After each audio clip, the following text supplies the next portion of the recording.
So every now and again, you come across a show where it has a little bit of everything and seems to do all of it very well, and yet it isn't as popular as it should be, and that show is Warrior. The show, based off of Bruce Lee's writings, often gets compared to Peaky Blinders, but doesn't have nearly the same size audience, which is absolutely crazy for a show as good as this. However, like a lot of shows, it's not exactly their fault. That actually falls more on the distributors, who don't seem to know exactly what they have on their hands.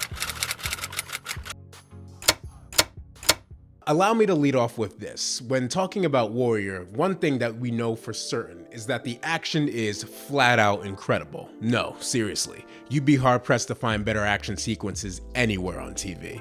It's hard-hitting, properly violent, and can happen with anyone, to the point where there are times when characters are just talking and you're waiting to see if a fight might break out right then and there.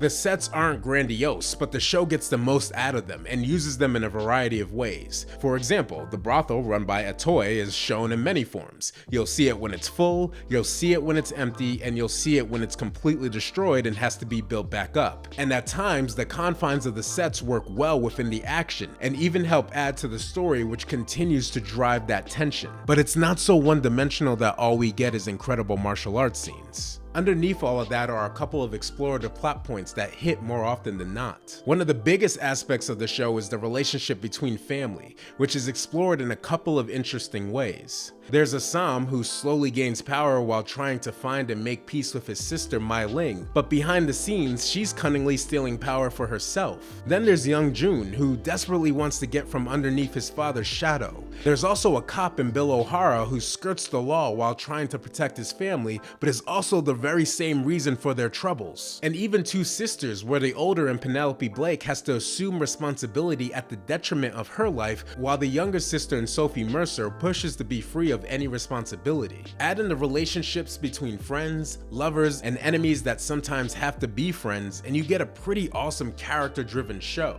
The show also tackles America's racial and class history, as well as touches on the immigrant experience in the late 1800s. While the main aspect of that portion of the show centers on the Chinese and the Irish, they even throw in some scenes that address the racism against black people as well, with a very interesting bar scene that makes you wonder why any of us really hate each other at all. All of that is in Warrior, and despite all of the positive reviews, it's not nearly as popular as it should be. Which begs the question, why? Well, first off, the marketing is quite terrible for the show. Trailers and promo material have been few and haven't really been shown at the proper times. They also don't make use of their incredibly awesome cast, a lot of whom you've seen before in other shows or movies. Sure, a lot of the actors are doing the promoting, but it's the distributors that should really be pushing and showcasing the talent that they have in the show. Do you want strong, properly written female characters? Well, Warrior has that in spades, but you really wouldn't know unless you watched the show. I'd market the hell out of that. Also, while this isn't much of a problem now, it was in the past. When you have a show like this, make it available.